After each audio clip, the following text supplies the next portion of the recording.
जी उस समय भी तो आप भजन करते थे। हाँ, तो उस समय ज्यादा करते थे। उस समय ज्यादा इसलिए करते थे, अब जैसे सुबह से हम लगे तुम्हें समझाने में, उस समय समझाने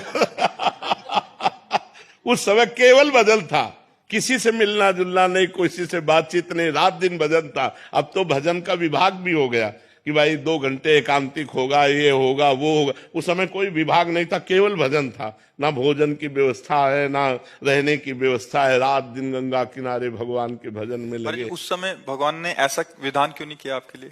हाँ, भगवान ने उस समय विधान इसलिए नहीं किया कि जब मटकी पक्की हो जाए और फिर पानी डालो तो पानी ठंडा करके पिला देगी, और अगर कच्ची मटकी में पानी डाल दिया तो फैल जाएगी। हाँ, उस समय कच्ची मटकी थे, अगर ये सुविधा दे देते तो फैल जाते। अब भगवान की कृपा से इस सुविधा का कोई फर्क नहीं है। जो हमारा लक्ष्य है वो हमारे साथ है। ये माया का जो प्रवाह है वो हमारे चित्त को आकर्षित नहीं कर सकता, क्योंकि इष्ट गुरु कृपा से मटकी पक्की हो गई है। तो भगवान ने ऐसी कृपा की कि बिल्कुल संभाल करके ऐसे लाए, और जब ये दिया तब भोगने लायक नहीं रखा। देखो कितने चतुर खिलाड़ी हैं। जब हम खाने लायक थे, जब हम भोगने लायक थे, तब भोग नहीं दिया, और जब भोग दिया तो भोगने लायक नहीं रखा। वो बड़े खिलाड़ी है, वो बड़े कृपालु है, कैसे जीव को बचाते थे। इसलिए भगवान ने उस समय नहीं दिया कि उस समय मटकी कच्ची थी। अगर विषय रूपी पानी डाल दिया जाता तो फैल सकती थी। आज मटकी पक्की कर दी और फिर उसमें भर दिया, तो अब वो ठंडा जल दूसरों को सुख प्रदान कर रहा है।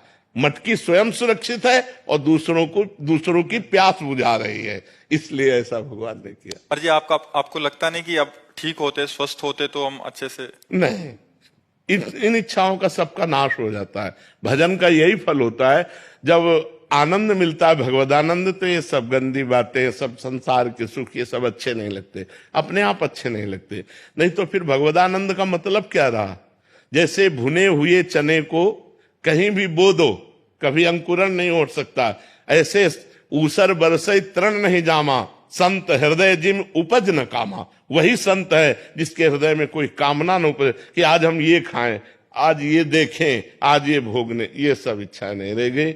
बस निरंतर भगवान जैसे चला रहे हैं, सत्कर्म होता रहे, कोई गलती ना हमसे होने पावे, भगवान का विस्मरण ना हो। बस यही एक कामना है कि कभी भगवान को भूलूं नहीं। बिसरी हो ना बिसारी हो, यही दान मोहि देव, श्री हरिवंश के लाडिले मोहि अपनी कर लियो। मैं आपको न भूलूं और प्रभु आप मुझे न भूले, मैं आपका दास हूं।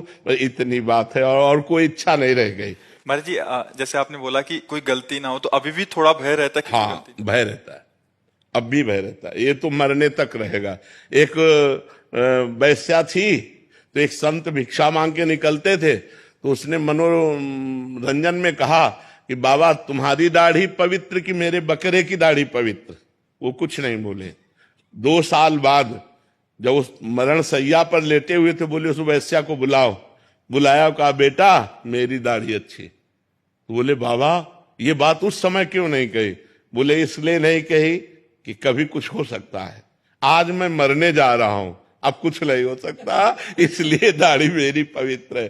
तो देखो माया बड़ी बलवान है, बड़े बड़े ब्रह्म ऋषियों को भी आकर्षित कर लेती है। हम तो बहुत छोटे जीव हैं, इसलिए हम भगवान के सहारे हैं। भय यही रहता है कि भगवान को भूल ना जाऊं, कहीं कोई गलती ना हो जाए। ऐसा मेरे जीवन भर भय बना रहेगा। जब तक शरीर रहेगा तब तक ये भय बना रहेगा कि मेरे से कोई गलती ना हो जाए, और भगवान निरंतर भजन चलता रहे, कहीं भगवान को भूलकर माया में न फंस जाऊं। ये डर बना रहता है। ये डर है कि कहीं भगवान को भूल न जाऊं, कहीं माया में ऐसा कोई आकर्षण ना हो जाए जो भगवान का चिंतन छोड़कर माया का चिंतन होने लगे।